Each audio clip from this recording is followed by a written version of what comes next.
probably really weird question for you that I'm probably already know. All right, we're gonna go ahead and get started. The sign-in sheet is coming around if y'all need it, just sign in. And then there's also chocolate in the white bag, so, and all kinds of other things, so please help yourself. So today I'm going to be presenting about classroom management. This is one of the hardest skills to learn as a teacher. Is it working? Okay. As a teacher, and I'm just gonna go over some simple elements of good classroom management, and then we're going to talk about some examples of each of those elements.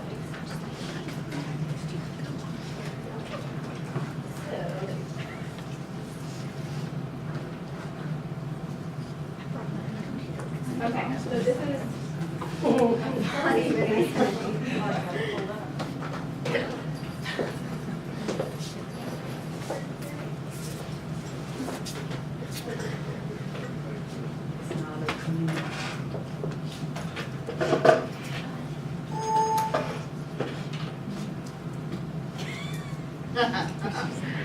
First day, Yes, I'll take care of her. thank you. You know, kindergarten is like the ocean. You don't want to turn your back on it. Yeah, okay. Don't worry. Everything is under control.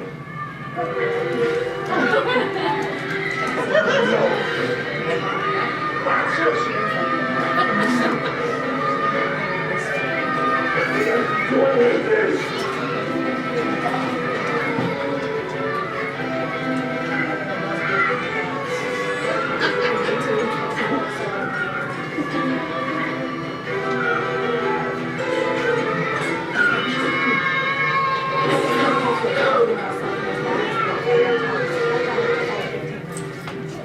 Aren't you going to wake up? No. 2 more days of this. And it's okay.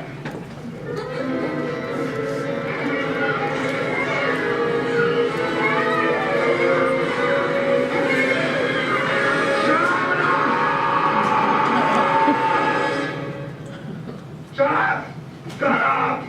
Shut up!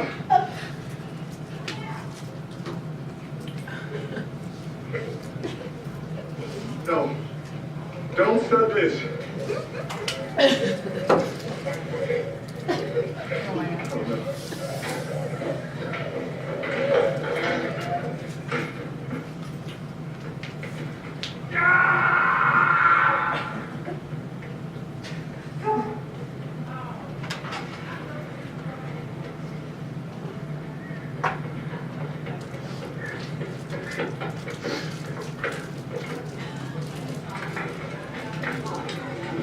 Attention! This is the new class mascot. What happened to your dog? Not at all. This is a parrot. What's a fairy? That's a parrot. If he bites you, you get rabies and you die. Not true. He never fights. Can I pet him? Sure, but one at a time, okay?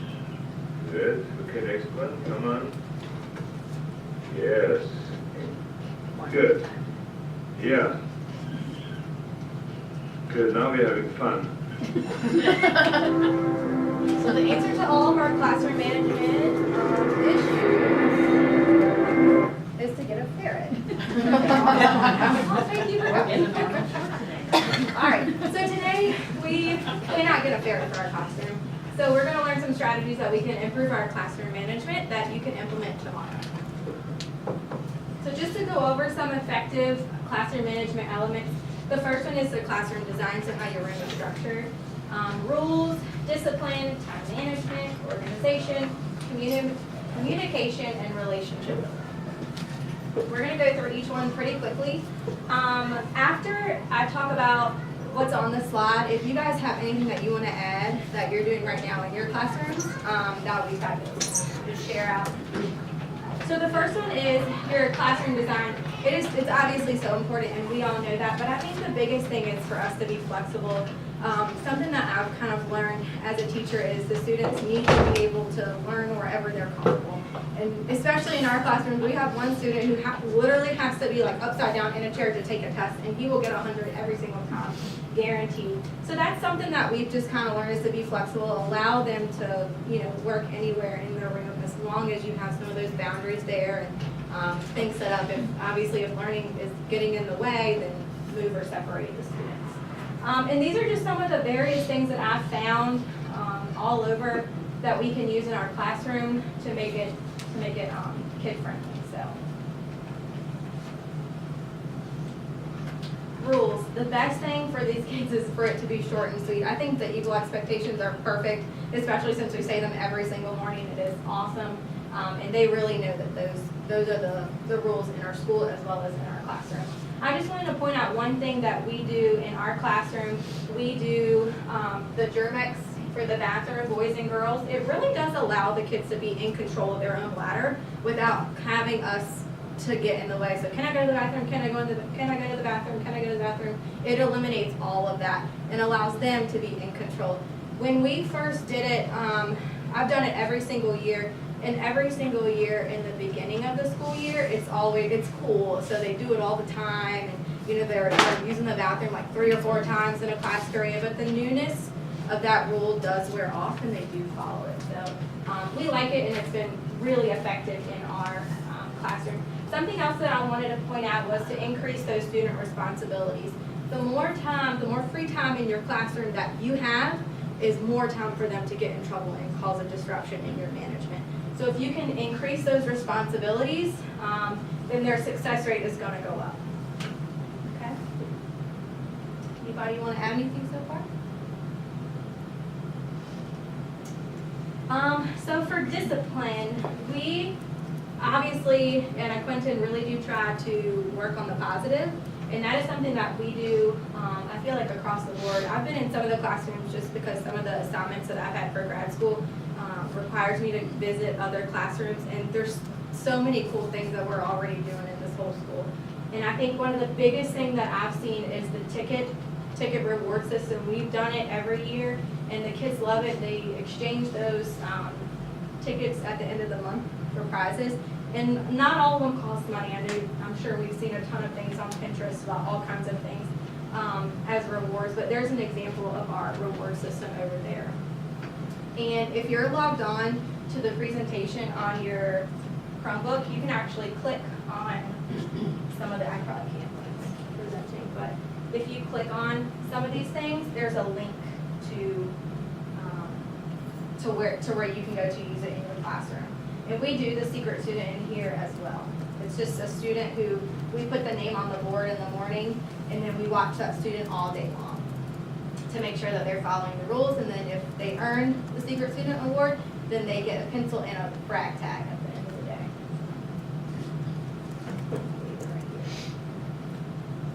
Oh, and then, so this was where I want to talk about one of the handouts that you have, the logical consequences. This is really something that I've learned a lot through the grad school program, all about these consequences and what's appropriate and what works most efficiently for the kids. And I really like this because what I've found is just taking away their recess and putting them at silent lunch for not a related problem is not really working.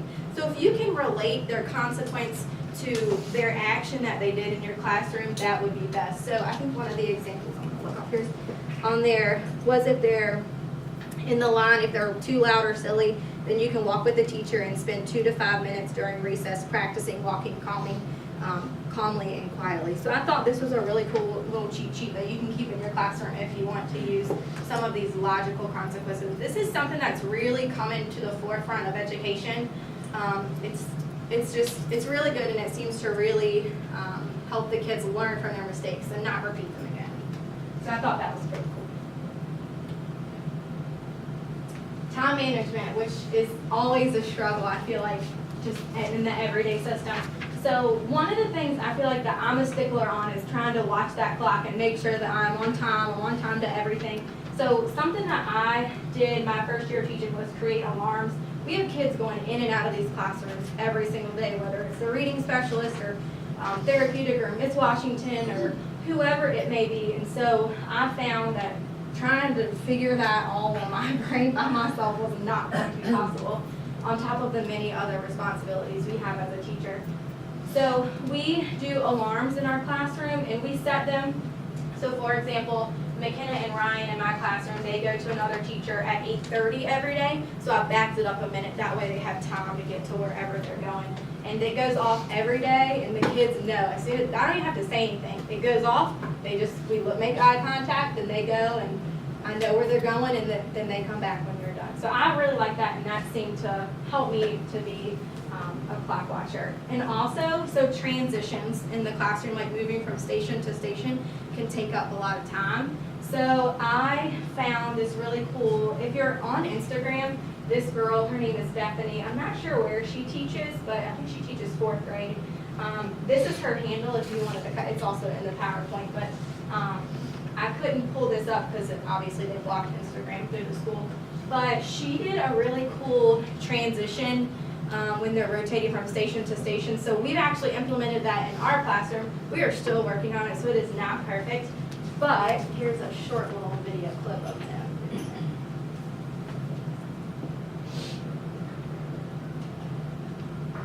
It's not traditional.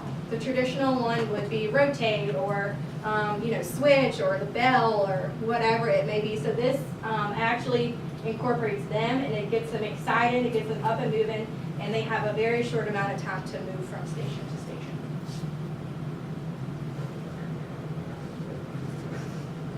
Go ahead, Nick. 1, 2, 3, let's go.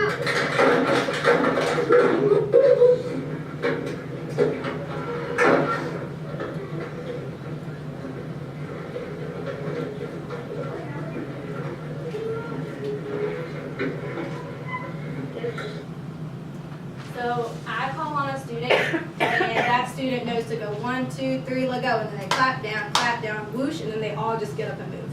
And they thought it was the coolest little thing. I didn't think that it would make that big of a difference, but it really did. It's cool, it's exciting, it's different, and it gets them up and moving and alert. I think the biggest thing. I have a question. Yes. Are the stations numbered? How do they know where they're supposed to go next? They do the same station every single day, and they know where they're going. Okay. We've done this since the beginning of the school, so they know where they're gonna go next. So they just know. Okay. They've been doing it forever, so they know. So organization can be very tricky. The biggest thing that is helpful to us teachers is these checklists. I found these on Teachers Pay Teachers. You do have to pay for them. They're not very expensive, which is, I didn't put a link in for this one because you did have to pay for it. I do have a copy on my computer, so if you'd like one, I can share it with you. But all you do is go in there and you change the roster to your classroom, and we print them off. We have a blue sheet for our homeroom and then a yellow sheet for Miss Cassie's homeroom. We use them for everything, literally just checking off like the testing things. We have one this morning, and we just check off every morning when students bring it in. We also use it for grading, like if I'm grading a writing assignment over there at my small group table, I can jot down a grade right there and then just take that checklist to my computer and enter it into the grade book. So, You can print this off with a grade book, just like Sarah showed us at the beginning of the year. Uh-huh. So that you Yes. don't have to do it for teachers. Yep. Yep. And then, I don't know about you guys, but we struggle with logins and passwords. So I found this really cool link, and this, I actually created this one. If you click it, you can do an editable copy for your class. And they can write it in there, or you can type it at the beginning of the year, whatever you prefer. So I thought that was pretty cool. You just edit it right there. And then we did this my first couple years teaching. We took folders and put them on the wall, and then that's where they just put their assignments for the day. And then come Tuesday, all they did was go to their folder, grab them out, stick them in their Tuesday folder.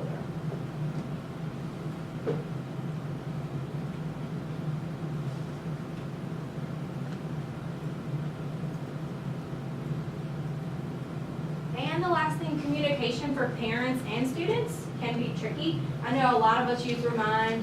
These are really cool. I know if you look on your computer, you can see it. It's a glow note and a grow note, and I've also typed this one too. And you can just send this home, fill it out. It's pretty simple, and then they can sign and return it just for glows and grows for your students. I thought that was pretty. And then brag tags. I know Miss Cassie does the brag tags in her classroom, and the kids seem to really catch on to that. The biggest thing that I found with communication is to have it weekly. We send home a weekly email every single Friday to the parents about what we're doing in the classroom, events coming up, and they can respond just like that to me if they have a question about the classroom. But I know a lot of us use Remind, and you know, it's what works best for everybody.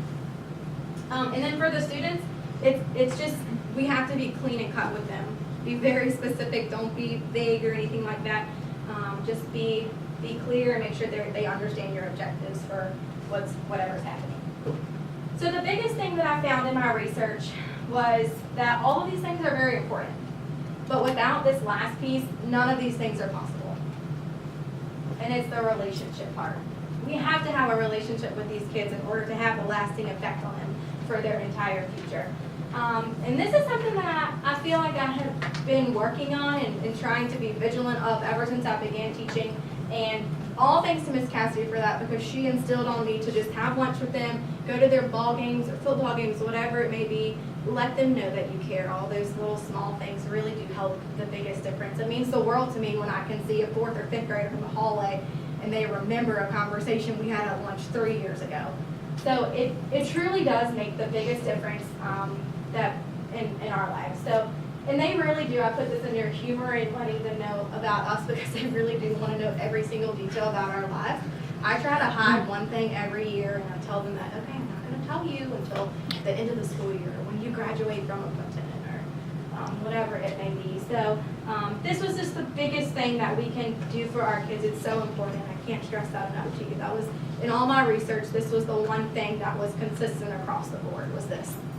So, and then just lastly, one last thing that I want to do is just a quick self-assessment. This is the last thing that we're going to do, and then you guys can head on out. We're just going to do a self-assessment, and you're going to rate yourself through the things that you're doing in your classroom. And then the last column on this page is a spot for you to, how can you improve that certain element. I just want to work on my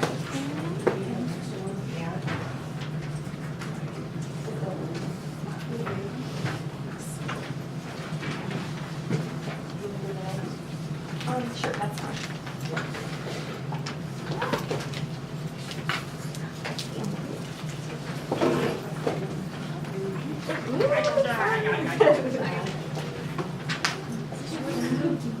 Hang around with the signage.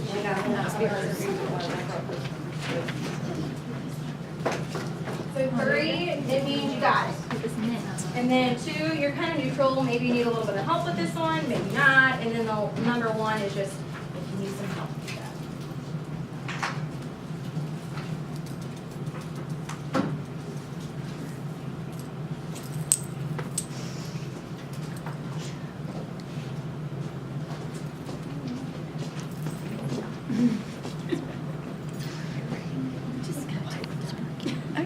I think you're good. I think we can kind of